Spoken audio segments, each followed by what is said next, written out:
Meus queridos irmãos, Filipenses, capítulo de número 4, versículo de número 4. Na última terça-feira, nós trouxemos para os irmãos uma palavra sobre este versículo e eu gostaria de, nessa oportunidade, dar continuidade e trazer aos irmãos uma porção ainda do que este texto nos ensina. Na semana passada nós falamos sobre alegrar-se na soberania de Deus. Hoje eu gostaria de chamar a sua atenção porque o convite de Paulo, a ordem de Paulo é alegrai-vos sempre no Senhor.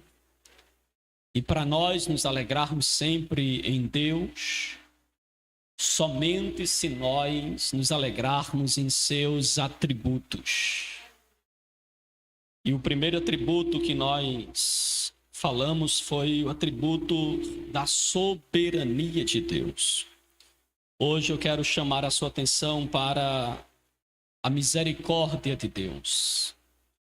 Nós podemos nos alegrar sempre no Senhor por causa da sua misericórdia. E eu quero convidar os irmãos para a leitura desse texto, os irmãos que estão em casa e que possuem também um exemplar da Bíblia Sagrada, podem estar abrindo a sua Bíblia na carta do apóstolo Paulo aos Filipenses, capítulo 4, versículo de número 4, que diz assim a palavra de Deus: Alegrai-vos sempre no Senhor. Outra vez vos digo, alegrai-vos. Amém, queridos? Tome seu assento em nome de Jesus. Meus queridos irmãos, mantenha a sua Bíblia aberta nesse texto da palavra de Deus. Me empreste a sua atenção para que juntos possamos meditar nesta palavra, meditar na misericórdia do Senhor, na esperança e no desejo de que Deus, Ele possa, mediante a sua graça, nesta tarde, chacoalhar a nossa alma e sermos impactados pela presença soberana de Deus.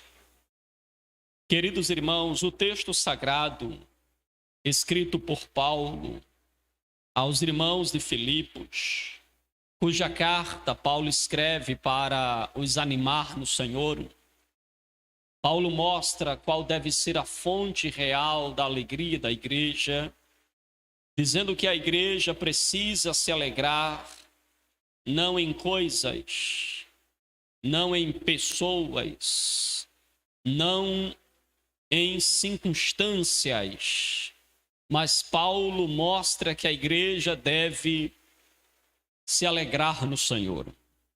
A fonte da alegria da igreja precisa ser o Senhor. Paulo escreve para mostrar isso para estes irmãos. Paulo escreve dentro de uma prisão, para quem está fora da prisão, uma carta de alegria. Glória. Você é capaz de motivar dentro do cárcere? Você é capaz de motivar de dentro da caverna? Você é capaz de motivar mesmo dentro de uma prisão? Você é capaz de ser instrumento de Deus mesmo quando você precisa de uma ação soberana de Deus na tua vida? Paulo está sendo canal de bênção para quem está livre, mas Paulo está preso. Quantas vezes, irmãos, você não precisa de um milagre, mas Deus te levanta para profetizar milagres. mas Deus te levanta para profetizar vida. Quantas vezes você tem todas as razões do mundo para estar triste porque está preso. Triste porque Paulo havia apanhado e estava dentro de uma prisão. Triste porque as circunstâncias não eram favoráveis. Mas ao invés de Paulo colocar o travesseiro sobre a cabeça e tentar sufocar-se debaixo do travesseiro, Paulo pegou uma pena e escreveu para uma igreja dizendo: alegrai-vos no Senhor. Aleluia. Que homem admirável, irmãos. Que homem admirável. E queridos, eu sei que quando a gente erra, é comum a consciência nos acusar. Quando a gente pisa na bola, é comum a nossa consciência ficar pesada e algo chamado de culpa começa a se assentar em nossa alma como se fosse um bloco de concreto que nos faz se sentir mal, que nos faz, por vezes, chorar, que nos fazem nos sentir mal simplesmente pelo fato de estar vivo. É aquele momento que você dá um deslize, pisa na bola e a tristeza quer tomar conta do seu coração. Uma culpa que diz dentro de você: fiz algo ruim. Essa mesma culpa vai te levando ao ponto de você mesmo dizer: eu não apenas fiz uma coisa ruim, eu sou ruim. Eu não apenas fiz o que não presto, mas eu mesmo estou se tornando algo imprestável. O que é que nos faz, irmãos, se sentir assim? O que é que nos faz nos sentir imprestáveis?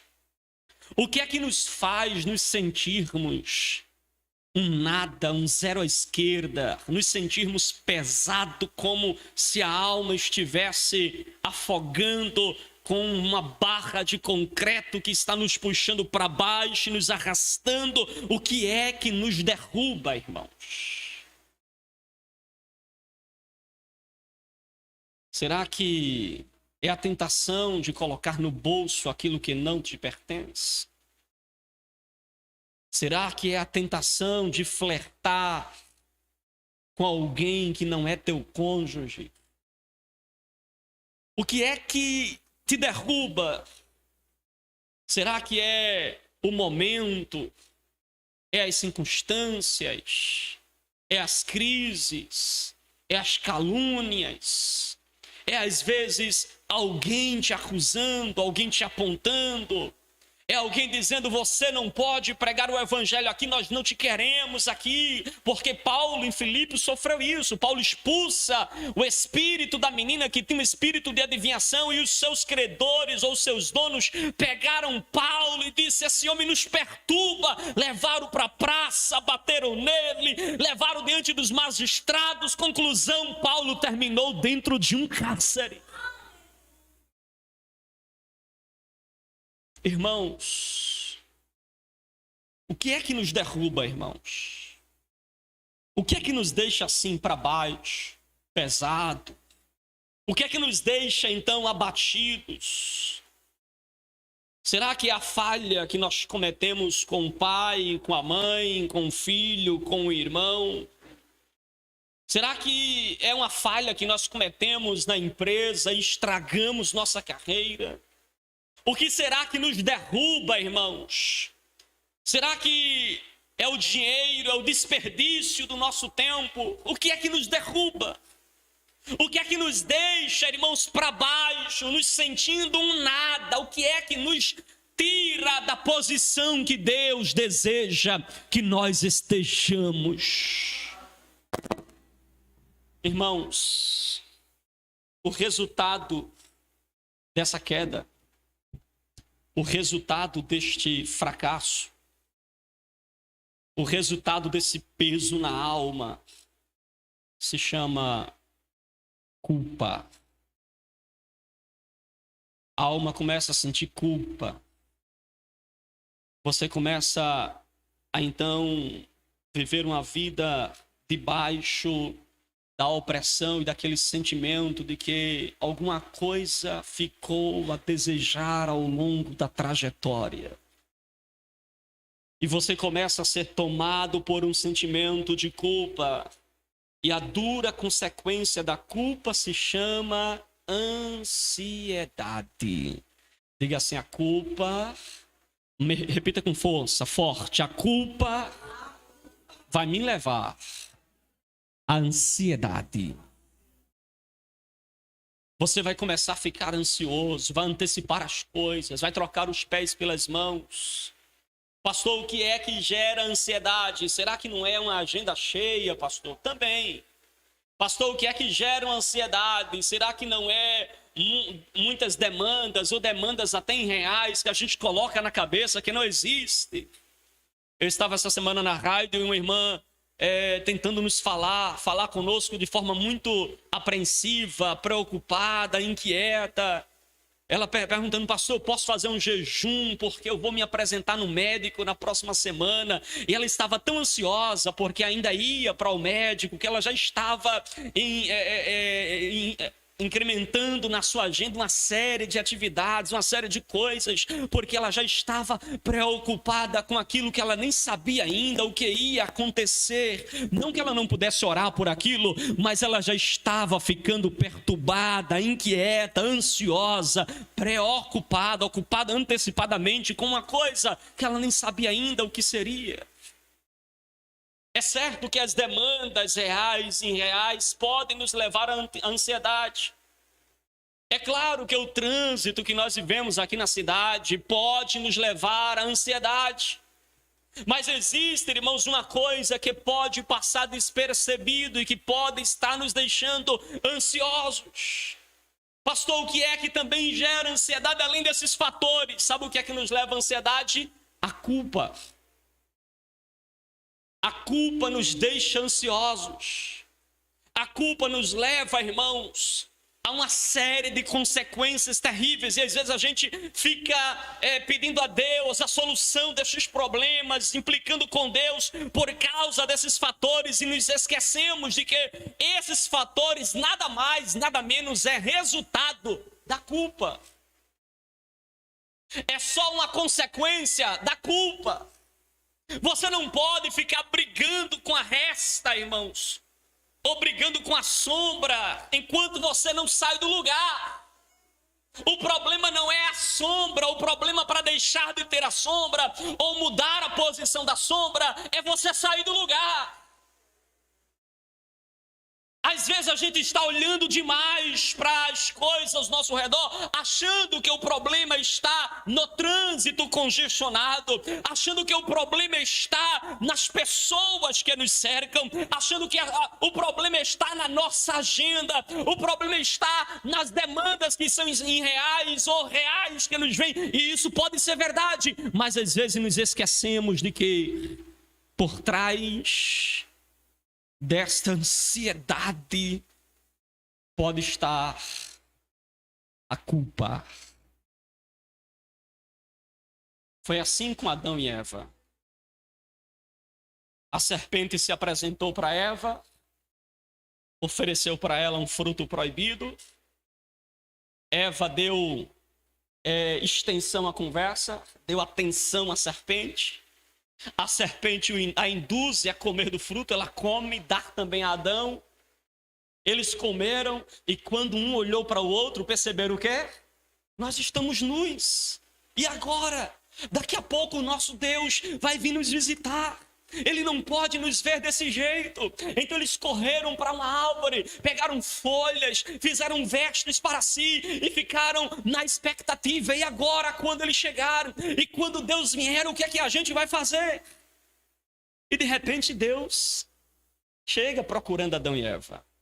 Adão, Eva, cadê vocês?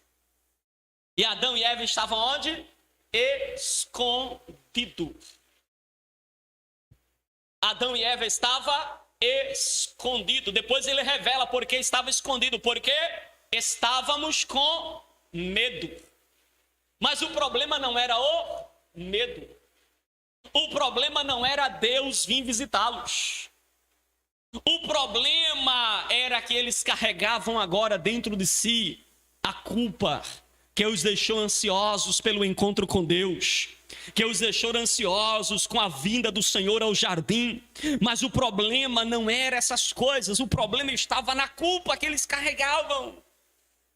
Então perceba, queridos, que o que aconteceu com a primeira família, até esse momento não havia entre eles qualquer sentido de medo, apreensão, ansiedade, inquietação. Eles viviam felizes e alegres, eles nunca haviam se escondido de Deus. Na verdade, irmãos, eles não tinham nada, nenhum motivo para se esconder de Deus. Mas agora Adão e Eva estão escondidos de Deus, sentiam-se com vergonha, descobriram que estavam nus. Em Gênesis capítulo 3, versículo 8, diz: e ouviram a voz do Senhor Deus, que passeava no jardim na viração do dia, e escondeu-se Adão e a sua mulher da presença do Senhor entre as árvores do jardim. Eles vão se esconder de Deus por causa da culpa, por causa do erro. Observe a sequência: primeiro veio a culpa, depois a ansiedade. A culpa, irmãos, dirigia a vida deles, mas a ansiedade era a carga que pesava a sua alma, que pesava o seu coração, que afligia o seu coração. E então, queridos, quando eles erram, eles tentam administrar o erro, eles tentam administrar a culpa. Eles se esconderam, eles pegaram folhas, eles estão tentando, irmãos, administrar a culpa. E, queridos, cá para nós, toda vez que a gente tenta administrar a culpa, a gente administra muito mal. Olha algumas maneiras erradas da gente administrar a culpa. Quando a gente erra, sabe como é que a gente quer administrar a culpa? Sabe como é? Primeiro, a gente quer anestesiar a culpa. A gente pensa assim: poxa, eu errei, falhei, eu comi o fruto que não era para comer. Então, sabe o que é que as pessoas pensam? Eu vou anestesiar essa culpa. Aí tem pessoas que comem demais para anestesiar a culpa. Tem outras que bebem demais. Geralmente as pessoas que sem temor ou fraquejando na fé, enchem a cara, vai tomar uma cervejinha para desaparecer, para tentar anestesiar a culpa. O velho homem tenta ressuscitar e você tenta voltar para anestesiar a culpa. Alguns mergulham na pornografia, outros na internet, outros num cigarro de maconha, em drogas, em encontros. Eles então tentam desaparecer a culpa, anestesiando. Alguns, irmãos, até quando termina o trabalho, não quer voltar para casa, quer se juntar com os amigos para desaparecer. Quer bater um papo com os amigos para não voltar para casa. Mas quando eles voltarem, seja no mesmo dia ou no dia seguinte, vão ter que se deparar com a realidade. Não adianta anestesiar a culpa. E nós tentamos fazer isso toda hora. Sempre que erramos, a gente pensa: vou anestesiar a culpa. Vou me livrar dessa consciência pesada com prazeres. Olha outra forma de nós administrarmos a culpa de forma errada, irmãos: negar a culpa. Tem aqueles que não anestesia a culpa, mas nega a culpa. E ele então começa a fingir que tropeçou. Acho que eu não tropecei. Também eu não posso me mutilar por isso, né? Também não devo, de forma alguma, achar que isso foi um erro gravíssimo. Isso é apenas um deslizezinho. E aí a gente elabora um plano para encobrir a nossa má escolha. E a gente diz assim: só foi uma fruta. A gente vai ali, bota uma folha na frente, uma folha atrás, está tudo resolvido, Eva. Quando Deus vier, o primeiro impacto, sabe, vai ser demais. A gente se esconde, depois que ele chamar, a gente vai ter que aparecer mesmo. Afinal de contas, né, a gente minimiza o que aconteceu.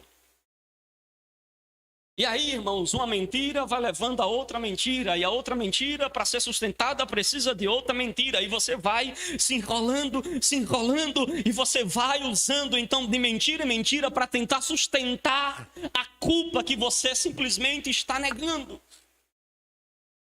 E você começa então a fazer ajustes, tentando fazer essa história se alinhar com a outra história para não parecer deficiente, para não parecer que tem culpa lá no cartório. A gente fica tentando queimar os arquivos. A gente fica tentando incendiar o cartório que tem todos os registros do que fizemos, na intenção de negar que há algum crime. E a gente tenta deletar essas coisas. E enquanto isso, nossa alma está corroída de culpa e ansiedade, que vai nos matando, que vai nos forçando lá dentro, que vai nos corroendo lá dentro. Mas essa atitude, irmãos, não pode demorar muito. Olha, outra maneira da gente tentar manipular ou trabalhar a culpa é a gente minimizar o pecado. Aí a gente não chama o pecado de pecado, chama de deslize. Foi só uma palavra grossa. Foi só uma cara feia. Não é também assim, né? Tão grave. E a gente tenta minimizar a culpa, irmãos, chamando o pecado de lapso, de falha. Chamando o pecado, irmãos, de vários outros nomes. Só não queremos identificar como pecado. É a pessoa que está com câncer, mas diz, não, ele dá todos os nomes da doença, mas não diz que é a doença. Ele não aceita, ele minimiza o pecado. Sabe outra forma da gente querer lidar com a culpa, irmãos, de forma errada? É tentar enterrar a culpa. Aí a gente erra e tenta abafar o caso. Lança para debaixo do tapete, isso aí com o tempo, passou, já era. E a gente tenta colocar debaixo do tapete. E aí a gente pode até mesmo esconder esta culpa em muitas atividades. A gente corre o dia inteiro, estou tão ocupado para pensar neste problema. Eu estou tão atarefado para parar para este problema. E a gente se esconde a nossa culpa atrás das múltiplas tarefas. E então, queridos, quanto mais ocupados ficamos, mais tempo passamos com as pessoas de quem deveríamos gostar mais e acabamos gostando menos. E no final das contas você perceberá que você está passando menos tempo até mesmo com você mesmo. Você vai perceber que nem você mesmo está sendo valorizado, porque a culpa te diminui. Porque a culpa nos machuca. Sabe outra forma da gente lidar com a culpa de forma errada? É querer punir a culpa.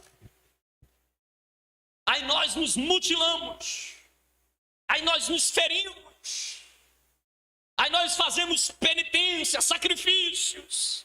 Aí nós nos batemos em nós mesmos, esmurramos a nós mesmos. Nós nos fustigamos. Pode até não ser com chicotes literalmente, com cinturão literalmente. Mas aí a gente se mutila com regras e mais regras, regras e mais regras. E a gente começa a se mutilar. Longas listas de coisas para fazer. Um monte de observâncias para cumprir. Penitências dolorosas para cumprir. E às vezes, irmãos, a gente pune a culpa até passando mais horas de joelho do que de costume. E a gente fica lá de joelho, eu vou castigar esse corpo, eu vou castigar essa carne, eu vou castigar essa matéria. A gente fica lá orando mais, às vezes tentando castigar a matéria, e às vezes é querendo simplesmente punir a culpa. E às vezes a gente começa a ler mais, eu vou ler mais para punir essa natureza, vou ler mais materiais ou textos ou livros que combatem matam esta minha natureza. E a gente começa tentando punir, às vezes orando mais, estudando mais, ofertando mais, acordando mais cedo, dormindo mais tarde. E a gente tenta, de alguma forma, mutilar o nosso corpo. Mas o problema não está no corpo físico. O problema está na alma, que está carregando uma culpa que precisa ser resolvida. Precisa ser resolvido. Há outros que lidam com a culpa, sabe como? Evitando mencioná-la. Aí nós não tocamos no assunto. Isso é um assunto encerrado, a gente não fala sobre isso. E aí nós, então, não compartilhamos com família, com amigos, não compartilhamos com o nosso cônjuge, com a nossa esposa ou com o esposo, nós não compartilhamos com o pastor, não compartilhamos com um amigo confidente, e aí nós nos mantemos na superfície e esperamos que o monstro da culpa simplesmente desapareça. E na verdade ele não desaparece. Ele continua perturbando. E você está lá, cada dia mais aumentando sua ansiedade, aumentando as suas aflições, aumentando o seu mal-estar. E aí você fica evitando falar. Nós então, vai chegar um momento, irmãos, que esse evitar mencionar a culpa ou lidar com ela vai ser redirecionada para alguém mais perto. Aí sabe o que é que vai acontecer? Você vai descarregar esta culpa nos filhos. Você vai descarregar essa culpa na esposa. Você vai descarregar essa culpa no esposo. Você vai descarregar essa culpa nas pessoas que estão mais perto de você, nos seus irmãos na fé. Você vai então descarregar essa culpa gritando com alguém, gritando com com aquele que está subordinado a você. E aí nós gritamos com o chefe que está acima de nós, e às vezes o chefe carregando culpa grita também conosco. E nós então compensamos, irmãos. Decidimos nunca mais cometer outro erro. E aí nós pensamos, para evitar essa culpa, ou para evitar esse sentimento, a gente precisa construir a família perfeita. Então, para evitar esse sentimento de culpa, nós criamos as amizades perfeitas. Para nos livrarmos desse sentimento de culpa, nós então criamos a carreira perfeita. Para nos livrarmos desse sentimento de culpa, a gente busca ter as notas perfeitas, os trabalhos perfeitos, sermos cristãos perfeitos. E nós então queremos ter tudo perfeito, cabelo perfeito, carro perfeito, tom de voz perfeito.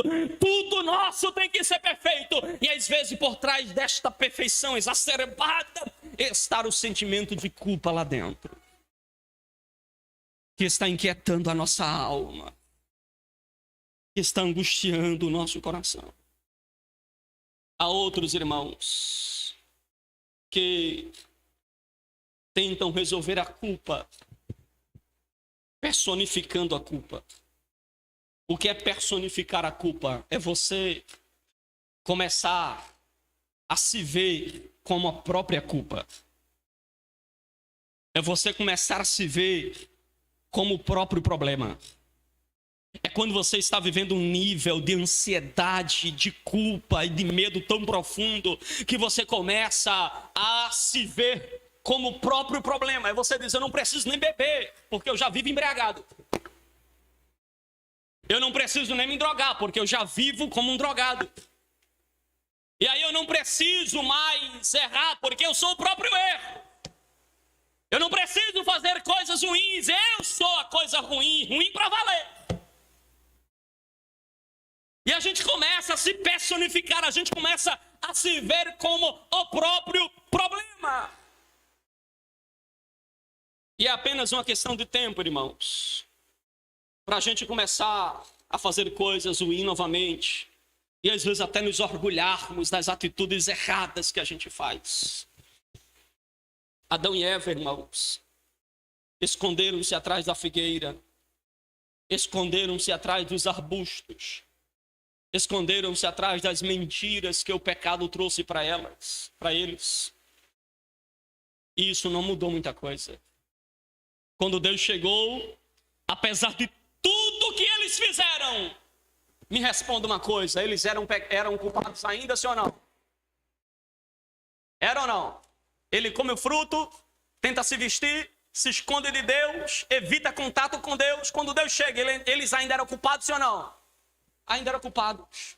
Ou seja, tudo que eles tentaram fazer por si mesmo para resolver a culpa não deu jeito.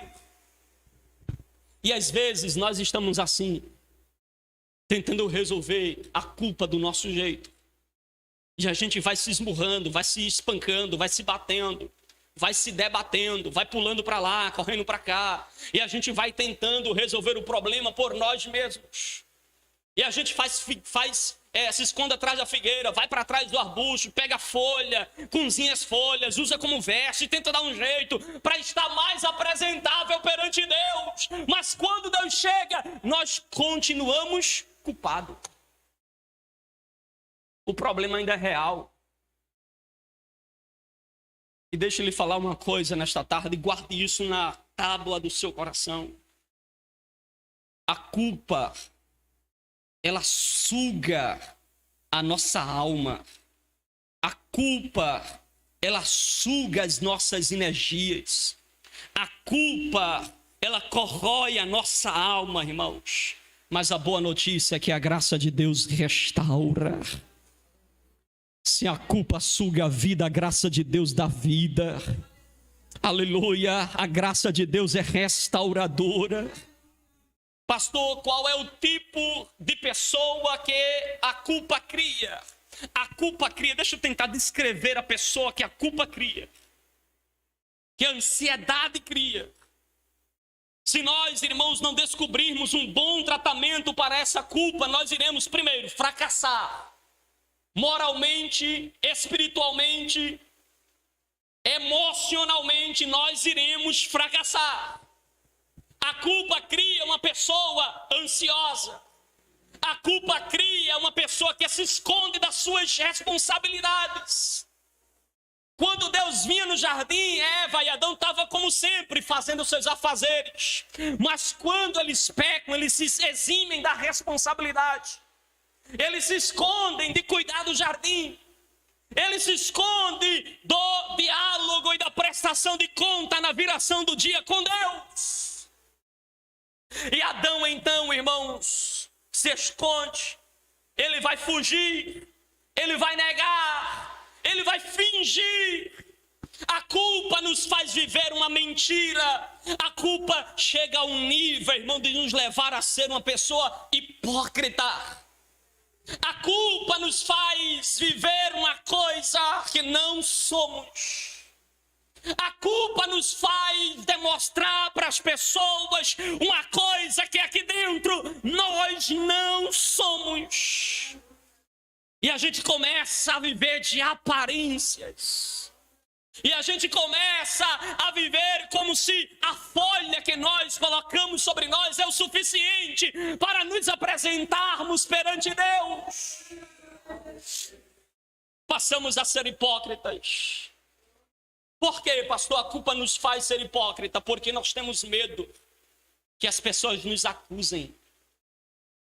Porque a culpa nos faz ser hipócrita porque nós temos medo que as pessoas pensem mal de nós.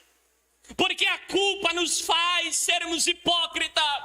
Porque nós ficamos com medo dos dedos indicadores apontando, dizendo: olha aí, olha quem você é, olha o que você fez. E a gente começa então a maquiar isso para não receber crítica, para não receber maus comentários, para não receber o julgamento dos outros. A gente então coloca uma capa sobre nós. Quando ninguém está vendo, a gente tira a capa. Quando alguém está vendo, a gente coloca a capa. Já vem um crente, já vem um irmão meu, coloca a capa. Ele já passou, tira a capa. E a gente começa a viver assim, colocando a capa, tirando a capa. Uma hora é uma coisa, outra hora é outra. Uma hora é uma coisa, uma hora é outra. E aí, irmãos, esta culpa vai nos fazendo, então, a esconder-se atrás das folhas. Às vezes até da folhagem da competência. Às vezes até da folhagem de um conhecimento profundo da vida e das coisas. Às vezes escondendo até atrás de uma espiritualidade, como um grande homem de oração, como um grande homem da palavra, como um grande homem de adoração, como um grande homem de temor a Deus, como um super crente diante das circunstâncias difíceis. E às vezes a gente está lá escondido atrás dessa super espiritualidade. E aí a gente pode estar mal como tiver, quando alguém pergunta para a gente, como é que você está? Estou bem, mas está bem nada, irmãos. O altar está destruído, a vida está lá para baixo. Mas pastor, e a Bíblia não diz que eu tenho que dizer que está sempre bem? Não, a Bíblia não diz isso não. Se você ler os salmos, você vai ver que por diversas vezes o salmista abre o coração e diz, Senhor, o Senhor se esqueceu de mim, até quando vou viver desse jeito? Lembra-te de mim, Senhor. Você vai ver o salmista abrir o coração perante Deus. Irmãos, a culpa, ela vai nos fazer viver angustiada, porque essa mentira, ela é exaustiva, é angustiante, ela vai criar em nós ansiedade. Muitas pessoas ansiosas, porque elas vivem mais para os outros do que para aquilo que elas devem ser diante de Deus. E nessa corrida da religião, nessa corrida da fé, nós passamos então a querer viver para os outros e não para Deus. E a gente começa a vestir a capa para se apresentar bem para os outros, mas Deus lá de cima está olhando para a gente e dizendo, eu sei quem tu és. Você pode se apresentar para Isaac dizendo que é Esaú, mas eu sei que tu és Jacó. Eu sei que tu és Jacó. Eu sei que tu és um suplantador. Eu sei que tu estás mentindo. Eu sei que tu estás enganando. Eu sei que tu não estás dizendo quem és de fato. Ei, pode ser que Isaac se engane, mas Deus não se engana, irmãos. Deus não se engana. Deus sabe quem nós somos. Irmãos, essa palavra já vem mais de uma semana corroendo o meu coração. E eu venho dizendo, Deus, me ajuda. Deus, me dá forças. Porque não é fácil, irmãos. Não é fácil. Às vezes tem 100 irmãos que quer todo dia a atenção do pastor. Mas o pastor sozinho não tem atenção de 90 deles. É difícil, irmãos. Mas a gente quer atenção. A gente quer alguém que... E às vezes a gente, se não tiver cuidado, a gente coloca uma capa e vai cuidar dos 100. E Deus dizendo, eu sei quem tu és. Eu sei quem tu és. Porque Deus nos conhece por dentro e nos conhece por fora. O homem vê a aparência, mas o Senhor, Ele vê o coração. A culpa não resolvida irá transformar você em uma pessoa distraída. A culpa não resolvida vai transformar você numa pessoa infeliz. A culpa não resolvida vai transformar você numa pessoa cansada. A culpa não resolvida vai transformar você numa pessoa irritada. A culpa não resolvida vai transformar você numa pessoa estressada. A culpa não resolvida vai transformar você em uma pessoa inquieta. Aleluia. Aleluia. Foi exatamente o que aconteceu com o salmista Davi, irmãos. Ele peca, adultera com Batseba, mata o esposo desta. E por um ano, Davi botou a capa e disse, nada aconteceu. Não quero que ninguém toque no assunto. Essa culpa eu vou minimizar. Mas o coração de Davi, irmãos, estava destruído por dentro. Ele escreve o Salmo 32, versículo 3 ao versículo 4, provavelmente, irmãos, depois do pecado com Batseba, e ele diz assim, enquanto escondi os meus pecados, o meu corpo definhava de tanto gemer, pois de dia e de noite A tua mão pesava sobre mim. Minha força foi se esgotando como em tempo de seca. A alma de Davi estava gemendo dia e noite, ele tentando esconder aquela culpa. A alma de Davi estava ansiosa, não tinha paz, não dormia mais direito, gemia dia e noite, como alguém que estava em cima de um leito, definhando até a morte. Davi gemia, Davi chorava, Davi gritava, e a sua alma estava perturbada, por causa que ele estava escondendo o pecado no seu coração. A sua força foi se esgotando. E talvez uma pergunta que não queira calar os irmãos é: pastor, e como resolver isso, pastor? E como sair desta culpa? E como sair deste mar de culpa? A única maneira, queridos, de resolver isso é apegando-se à graça de Deus.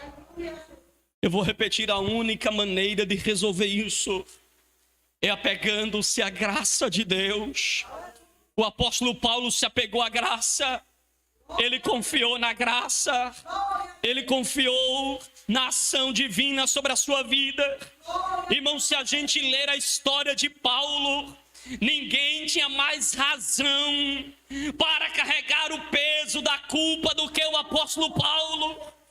Eu quero citar apenas duas razões pelas quais Paulo deveria carregar o peso da culpa na sua alma. Primeira, é que Paulo, irmãos, antes de ser um cristão, Paulo perseguia os cristãos.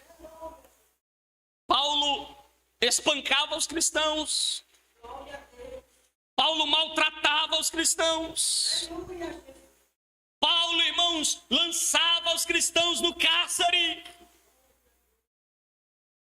Pela narrativa de Atos 8, nos parece que Paulo, irmão, chegava a matar alguns cristãos. Aí agora está Paulo crente dentro de uma prisão, escrevendo para uma igreja que está liberta. O Paulo que prendia está preso. Paulo tinha muitas razões para carregar essa culpa. Paulo tinha muita razão para lá dentro daquele cárcere olhar para quem ele era, olhar para as mãos ensanguentadas, olhar para quem ele foi e para onde ele estava e dizer: é isso mesmo que eu mereço, eu sou digno de morte, eu tenho que estar aqui mesmo, não tenho razão alguma para escrever para alguém, para motivar alguém, para sair daqui ou para levar o evangelho para alguém. Paulo deveria estar se mutilando lá dentro, mas ao invés de Paulo fazer isso, Paulo se agarrou com a graça de Deus, porque a graça está.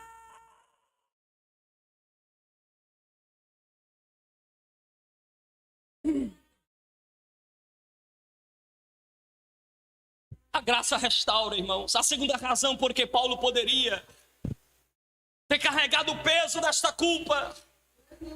Antes de Paulo ser um cristão, Paulo era extremamente legalista, irmãos.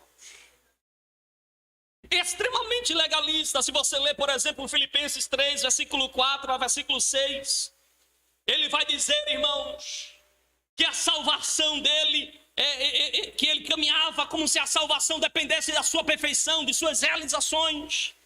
Aí Paulo vai dizer: embora eu mesmo tivesse razões para ter tal confiança. Se alguém pensa que tem razões para confiar na carne, olha o que ele diz: muito mais eu. Porque eu sim, antes de ser cristão, eu fui circuncidado ao 8º dia, pertencente ao povo de Israel, da tribo de Benjamim, verdadeiro hebreu, quanto à lei fariseu, quanto ao zelo perseguidor da igreja, quanto à justiça que há na lei, eu era uma pessoa irrepreensível. Aleluia. Paulo tinha muitas razões, irmãos, muitas razões para ser esta pessoa orgulhosa, ou essa pessoa culpada, essa pessoa que carregava dentro de si as culpas, irmãos. Para nós finalizarmos, irmãos, você vai perceber que Paulo, ele vai ser totalmente transformado quando ele está indo no caminho de Damasco, perseguindo os cristãos. No auge da perseguição, Jesus apareceu para Paulo. Aleluia. Aquela visão que Paulo tem de Jesus foi a visão onde Deus tirou todo o fardo da culpa. Aleluia. A partir daquele dia, irmãos, olha o que Paulo escreve, Filipenses 3:7. Mas o que para mim era lucro, agora passei a considerar perda por causa de Cristo. Paulo agora olha para quem ele era e para quem ele agora é, e diz: outrora eu considerava aquilo lucro, mas agora aquilo não é nada para mim, eu considero perda, porque agora eu tenho Jesus, agora eu tenho o maior tesouro. Aleluia. Você vê no versículo 9 que ele deixa de confiar na sua justiça para confiar na justiça de Cristo. Você vê no versículo 13 e no versículo 14 do capítulo 3 que Paulo vai dizer: eu não julgo que tenha alcançado, mas uma coisa eu faço a partir de agora, esquecendo-me das coisas que para trás ficam, eu prossigo para o alvo. Sabe o que é que Paulo está dizendo? Eu não posso mais carregar o fardo desta culpa, eu agora olho para o alvo, eu olho para Cristo, eu descanso na graça que me restaura e prossigo para o alvo, a fim de ganhar o prêmio da soberana vocação. A culpa, irmãos, agita a alma, mas a graça de Deus acalma. Aleluia. A culpa agita a alma, mas a graça tranquiliza. Nós dependemos da graça, nós temos que caminhar na graça, nós temos que viver na graça, nós temos que repousar na graça. Se nós estamos aqui hoje, não é por causa dos nossos méritos, não é porque nós somos bons, não é porque nós somos perfeitos, mas é porque Deus é um Deus de graça, porque Deus é o Deus que derramou sobre nós a graça.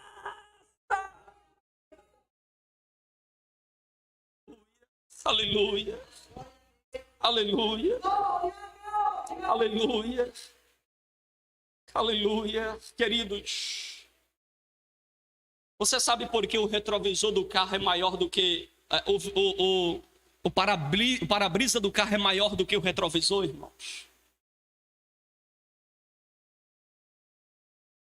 Porque a atenção maior tem que estar na frente, olhando para o alvo, olhando para a direção que a gente está caminhando. Cuidado para não ficar o tempo todo olhando para o retrovisor, porque senão você vai desviar da rota, vai perder o alvo. Olhe para quem está pertinho de você e diga assim: há uma razão, mais forte, há uma razão para o para-brisa ser maior do que o espelho retrovisor. Agora diga para ele com um olhar de profeta, diga assim: o seu futuro é mais importante do que o seu passado.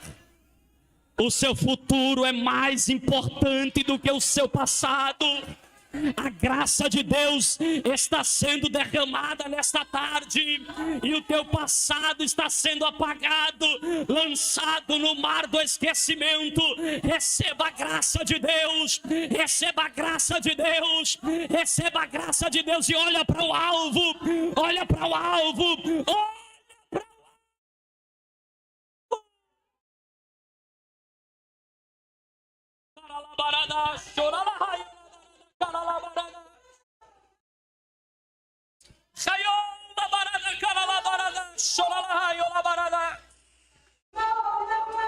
Fique de pé em nome de Jesus. Oh, glória. Aleluia.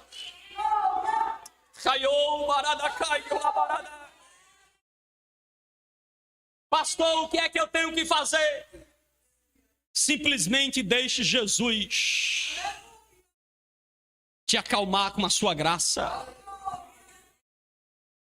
Uma vez, irmãos, o pastor estava jantando com a sua esposa, e quando eles estavam finalizando o jantar, um membro da igreja generoso o encontrou, irmã.